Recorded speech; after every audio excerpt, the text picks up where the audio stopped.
I believe it's called catharsis, this getting things out of one and bringing them out into the open.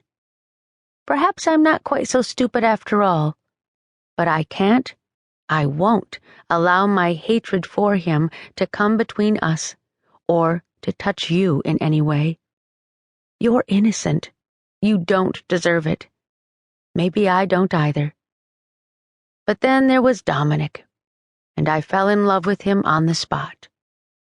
How absurd that sounds, to fall in love, a condition in which a female suspends all rational thought and becomes willingly besotted, a victim, really, with not much of a separate identity from that perfect man.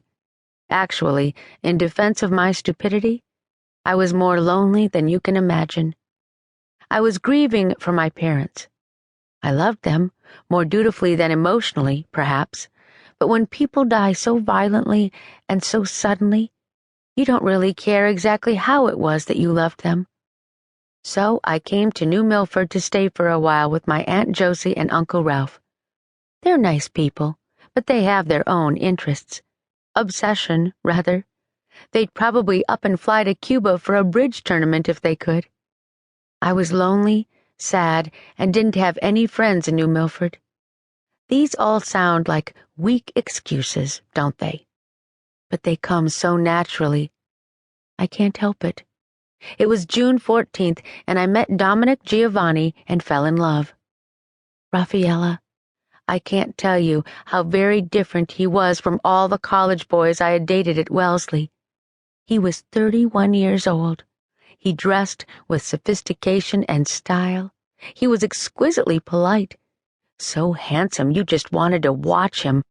Nothing more, just to look at him. You have his eyes, pale blue and clear as a cloudless day, and his hair was black as midnight, unlike yours, my darling, which is a lovely Titian color from your grandmother Lucy. He admired me. He focused all his attention on me.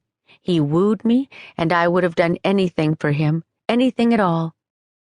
And he said he'd marry me. And I was 20 years old, and I gave him my virginity, not all that precious a commodity. But I can remember so clearly that first time, how he spoke so sweetly to me and went so slowly, because, he said, he didn't want me to be frightened and he didn't want to hurt me. He didn't. It was wonderful. I remember he drove his white Thunderbird convertible north out of New Milford. He pulled me close and draped his hand over my shoulder.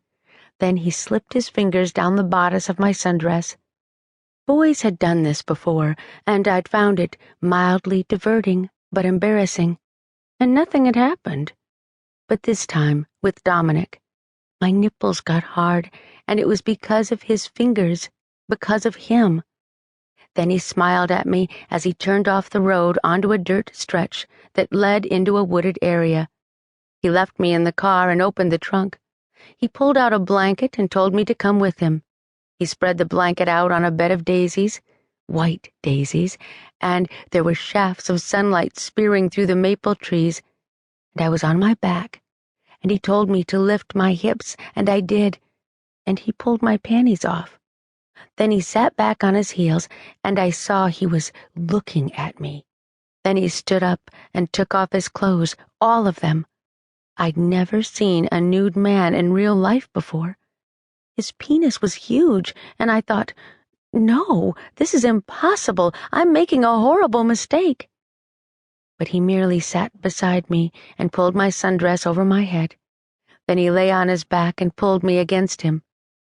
He just talked to me and told me how sweet I was, how dear I was to him, and how he was going to teach me wonderful new things. And he did. It didn't hurt when he came inside me, not really. I took every inch of his penis, and when he was as deep as he could go, he smiled and told me to lift my hips. I didn't come that first time, but I didn't care. But he did. He taught me quite a lot about myself that afternoon. I trusted him completely. No, I suppose I couldn't have trusted him, not completely, because I didn't ever tell him